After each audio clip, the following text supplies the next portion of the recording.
झारखंड में लंबे समय से प्रतीक्षित शहरी स्थानीय निकाय चुनाव को लेकर बड़ी अपडेट सामने आ रही है। सूत्रों के मुताबिक झारखंड राज्य निर्वाचन आयोग इसी हफ्ते में नगर निकाय चुनाव की आधिकारिक घोषणा कर सकता है। आयोग की ओर से तैयारियां लगभग पूरी कर ली गई हैं। अब सिर्फ चुनाव कार्यक्रम जारी होना बाकी है। जैसे ही नोटिफिकेशन जारी होगा, पूरे राज्य में नगर निकाय चुनाव की प्रक्रिया औपचारिक रूप से शुरू हो जाएगी। इससे पहले आयोग शहरी निकायों में वार्ड आरक्षण से जुड़ी अधिसूचना जारी कर चुका है। इसका गजट प्रकाशन भी पूरा हो चुका है। चुनाव आयोग की घोषणा के तुरंत बाद नामांकन की प्रक्रिया शुरू हो जाएगी। उम्मीदवार नगर निगम, नगर परिषद, नगर पंचायत के अलग अलग पदों के लिए नामांकन दाखिल कर सकेंगे। पूरे राज्य में आदर्श चुनाव आचार संहिता लागू हो जाएगी, जिससे राजनीतिक गतिविधियों पर आयोग की सीधी निगरानी शुरू हो जाएगी। राजनीतिक दलों ने भी अंदर खाने अपनी रणनीतियां तेज कर दी हैं। संभावित उम्मीदवारों की सूची वार्ड स्तर पर समीकरण और गठबंधन को लेकर मंथन जारी है। झारखंड में कुल 48 शहरी स्थानीय निकायों में चुनाव प्रस्तावित है। इनमें से 9 नगर निगम, 20 नगर परिषद और 19 नगर पंचायत शामिल हैं।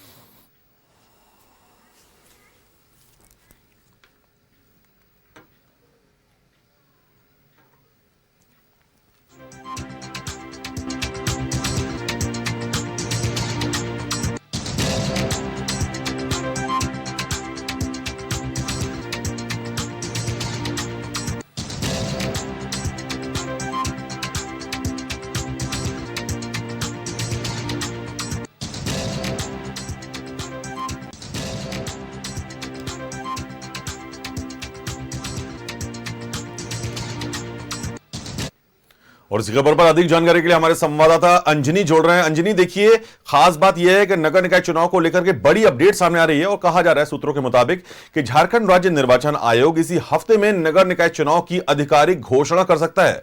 और अगर यह घोषणा होती है तो उसके बाद नगर निगम के जितने भी उम्मीदवार हैं वो अपना नामांकन दाखिल कर सकते हैं। अब नगर पंचायत की बात करें, नगर परिषद की बात करें या नगर निगम की बात करें, सभी तत्पर मौजूद नजर आएंगे। इसको लेकर के क्या अपडेट है आपके पास? देखिए फैजान, सबसे बड़ी बात यह है कि एक लंबे समय के बाद जो है नगर निकाय के चुनाव होने जा रहे हैं। 2020 में लगभग 13 नगर निकाय क्षेत्र का कार्यकाल समाप्त हुआ था। 2023 में लगभग 33 नगर निकाय क्षेत्रों का जो कार्यकाल है वो समाप्त हो चुका था। तो एक तरह से हम कह सकते हैं कि जो शहर की जो विकास था और शहर की जो डेवलपमेंट थी, कहीं ना कहीं बाधित जरूर हुई थी। और अब जब तमाम चीज़ों को लेकर राज्य निर्वाचन आयोग पूरी तैयारी कर लिया है और हमें लगता है कि जो सूचनाएं मिल रही हैं, इसी हफ्ते हमें लगता है कि 31-30 तारीख से पहले तक कल भी इसकी घोषणा हो सकती है या परसों भी हो सकती है। लेकिन ये जो हफ्ता है ये काफ़ी महत्वपूर्ण है नगर निकाय चुनाव को लेकर, क्योंकि अधिसूचना जारी होने के साथ ही तमाम पॉलिटिकल पार्टी पहले से ही तैयारी कर रहे हैं। लेकिन जब घोषणाएं हो जाएंगी तो ज़मीनी धरातल पर जो है एक चुनावी जो सरगर्मी है वो हमें शहर में दिखाई पड़ेगा, क्योंकि शहर की जब सरकार बनेगी तो शहर का डेवलपमेंट होगा। लेकिन एक बात आपको बता दूं कि कई ऐसे प्रत्याशी हैं जो पहले से ही चुनाव प्रचार में लगे हुए हैं। आपने जो होर्डिंग्स और पोस्टर जो हैं, शहर के कई बड़े बड़े इलाकों में आपको बड़ी बड़ी होर्डिंग्स दिखाई देगी। लेकिन अधिसूचना का इंतज़ार है और अधिसूचना जारी होने के साथ ही हम ये ज़रूर कह सकते हैं कि वो एक मिजाज जो है चुनाव का जो मिजाज है वो पूरी तरह से दिखाई पड़ेगा। अब देखना ये होगा कि जब अधिसूचना जारी होगी तो उसमें किन किन बातों को लेकर जिक्र किया गया है, क्योंकि ऐसा कहा जा रहा था कि जिनके 2 बच्चे होंगे वही चुनाव लड़ेगा। कई अलग अलग तरह की जो धाराएं हैं वो शायद कुछ नई चीज़ों को ऐड किया गया। तो ये जब अधिसूचना जारी होगी तो तमाम चीज़ों का पटाक्षेप होगा। लेकिन ये चुनाव इसलिए भी महत्वपूर्ण होने जा रहा है कि तमाम, देखिए, ये दलगत चुनाव नहीं है, लेकिन पर्दे के पीछे जो है तमाम पॉलिटिकल पार्टी का हाथ रहेगा। क्योंकि कांग्रेस की बात करें, बीजेपी की बात करें, आरजेडी की बात करें, जेएमएम की बात करें, वाम दलों की बात करें, तो सभी कहीं ना कहीं अपने हिसाब से अपने उम्मीदवारों को अलग अलग वार्डों में चुनाव लड़वाएंगे, ऐसा माना जा रहा है। और इस बार का जो चुनाव इसलिए भी महत्वपूर्ण है क्योंकि कई चीज़ों को लेकर जो रिजर्वेशन की जो बात की गई थी वो भी अब पूरी तरह से तय हो गया है कि कौन सा सीट कहाँ से रिजर्व है, ओबीसी के लिए कितना है, महिलाओं के लिए कितना है। तो इन तमाम चीज़ों की जो पारदर्शिता है वो दिखाई पड़ रही है। अब इंतज़ार है अधिसूचना का, तो हमें लगता है कि 1 या 2 दिनों में जो है राज्य निर्वाचन आयोग जो रातू रोड चौराहे पे है इसकी घोषणा कर सकता है। तो हमें लगता है कि मुख्यमंत्री के लौटने का इंतजार हो रहा है क्योंकि मुख्यमंत्री आज या कल वापस लौटेंगे, विदेश यात्रा में हैं। और हमें लगता है कि इन चीज़ों को लेकर पहले से ही कई पॉलिटिकल पार्टी ने कौन मेयर कहाँ से चुनाव लड़ेगा, प्रत्याशी कौन होगा, तो ये बड़ा महत्वपूर्ण है। लेकिन इस चुनाव में ये जरूर दिखेगा कि कौन जीतेगा कौन हारेगा ये तो अब वोटिंग के बाद पता चलेगा। लेकिन शर्तें क्या होंगी, नया नियमावली क्या होगा, ये महत्वपूर्ण है। क्योंकि यदि हम देखते हैं, क्योंकि नगर निकाय का जो भी चुनाव होता है पूरे राज्य में देखेंगे 48 नगर निकाय हैं, उसमें अलग अलग चीज़ें समाहित है। लेकिन मेयर को लेकर के इस बार जो है कौन मेयर होगा, क्योंकि मेयर के भी जो पद है किस जगह से कौन मेयर लड़ेगा, रिजर्व है या अनरिजर्व है या महिला का है, तो ये महत्वपूर्ण है।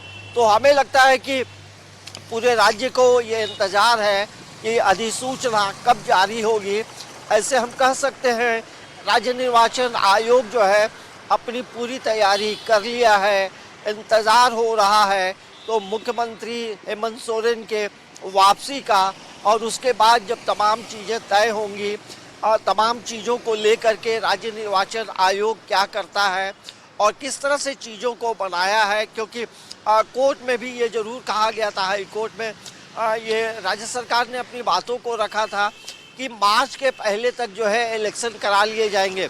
लेकिन ये भी देखना होगा कि राज्य में जो है मैट्रिक और इंटरमीडिएट की परीक्षाएं जो हैं 3 फरवरी से शुरू होने जा रही है फैजान। 3 फरवरी से लेकर 13 फरवरी तक परीक्षाएं होगी। इसके अलावा देखेंगे सीबीएसई और आईसीएसई बोर्ड की भी परीक्षाएं होगी, क्योंकि कई स्कूलों में इसके सेंटर्स होते हैं। तो इन चीज़ों का ख्याल रखना होगा, पर्व त्यौहार का ख्याल रखना होगा। तो अब कौन सी तिथि में वोट होगा और ये जो है यही घोषणा होगी। अंजनी, बिल्कुल आपको मेरी आवाज आ रही है अंजनी? के साथ ही हम कह सकते हैं अंजनी जी, देखिए निश्चित तौर पर कौन जीतेगा कौन हारेगा ये सेकेंडरी हो सकता है, लेकिन प्राइमरी ये है कि दलीय चुनाव की बातें चल रही थी और जो नई नियमावली आई है उसके हिसाब से भी बहुत सारी चीजें हो रही हैं। और जैसी ही इस चुनाव की घोषणा होगी राजनीतिक दल, तमाम दल जो है वो एक्टिव मोड में आ जाएंगे। देखिए तमाम पॉलिटिकल पार्टी जरूर एक्टिव मोड में आएंगे, लेकिन पॉलिटिकल पार्टी के झंडे नहीं दिखेंगे, पर्दे के पीछे तमाम लोग रहेंगे। तो हमें लगता है कि इंतजार है कि ये घोषणा कब होती है और दलीय आधार पे चुनाव झारखंड में नहीं होगा, ये बात जरूर हम कह सकते हैं। लेकिन ये भी तय होगा कि नियमावली क्या क्या होंगे। तो महत्वपूर्ण होगा कि नियमावली क्या होगी और यह देखने वाली बात होगी कि जब रूल्स रेगुलेशन आते हैं तो कितना असर पड़ता है उम्मीदवारों पर। बहुत बहुत शुक्रिया तमाम जानकारी हमारे साथ साझा करने के लिए अंजनी आपका।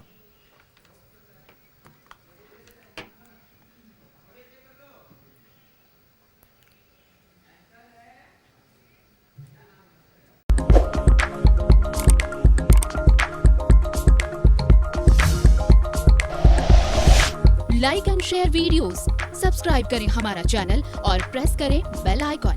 न्यूज़ 11 भारत, सच है तो दिखेगा।